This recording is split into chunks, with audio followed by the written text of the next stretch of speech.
What's shocking about this ceremony is that the women themselves are the ones who ask to be whipped. Since independence, most of the African tribes have lost their culture and instead adopted the culture of the Western civilization.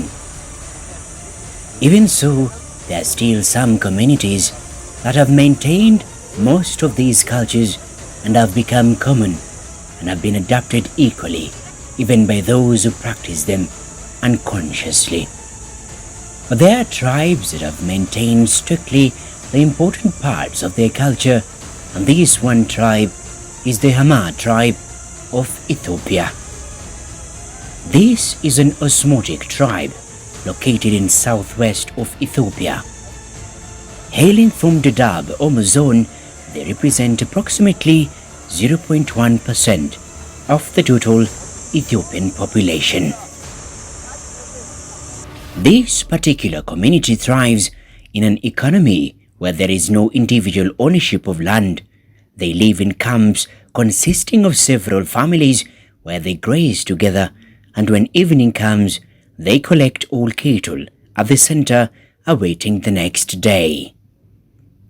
This culture not only ensures unity in the community, it also ensures that no one in the community goes hungry.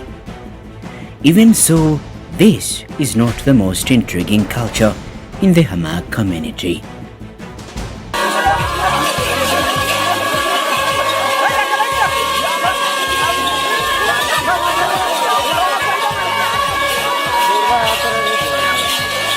The bull jumping ceremony.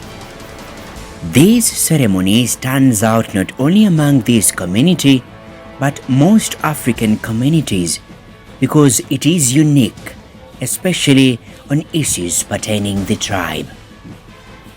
The bull jumping ceremony is a 3-day-long rite of passage for a young boy Ukuli, transitioning into manhood. This ceremony is aimed at putting the young boy's bravery to the test. In order for the boy to be considered a man, he must pass the test. The test comes with the most important journey of life. One is allowed to marry, own cattle, and have children. Before the jumping, the young man goes through a section of passage. The head is partially shaved and the body rubbed with sand to wash away sin, then smeared with dung to give him strength, and for spiritual protection, strips of the bark of the tree are wrapped around his body. Preparations are also made on the castrated bulls that will be used in the ceremony. They are smeared with dung to make them slippery. 7 to 10 castrated cows representing the women and children of the tribe. The Hamar women are dressed in their traditional regalia.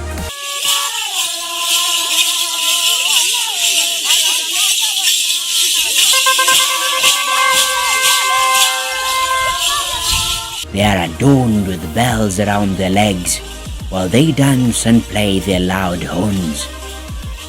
With the arrival of the sunset, it marks the time for the young boys to transition to manhood. But this bull jumping ceremony requires the young boys to be stripped naked before they attempt the leap. Unlike the Western communities, most of the African tribes who have maintained their deep roots are not afraid to show their naked bodies.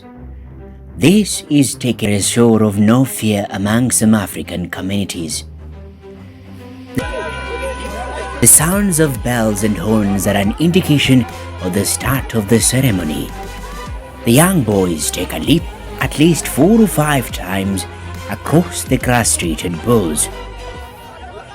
If successful, he is entitled to the elders and maza. The maza of the young men who are still single and have recently done the bull jumping ceremony. The elders and mazas bless, they shave and crown the new successful bull jumpers to become mazas. For those that odds are against them and unsuccessful, they will wait until another ceremony to transition to manhood. The successful candidates are celebrated by the kinsmen and neighbors, which continues until early hours of the morning. The women also have their part to play, as they will also be a part of a family after marriage. The women in the afternoon before the bull jumping ceremony, the young women are whipped with a birch stick as part of their ritual ceremony. The community believes that the greater the pain, the higher the level of submission to the mother, and the scar left on their bodies are a symbol of the loyalty from their husbands. The idea simply lies in the future, where at some point in the future, when the girl may need the young man's help, she will show him the scar, and the man will be obligated to do as she asks. And with this, a perfect transition and the learning of the Hamar culture is passed on from generation to generation.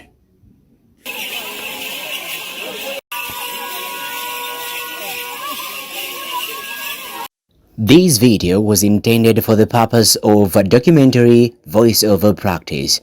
New World Production did not in any way intend to infringe the rights of the copyright holder.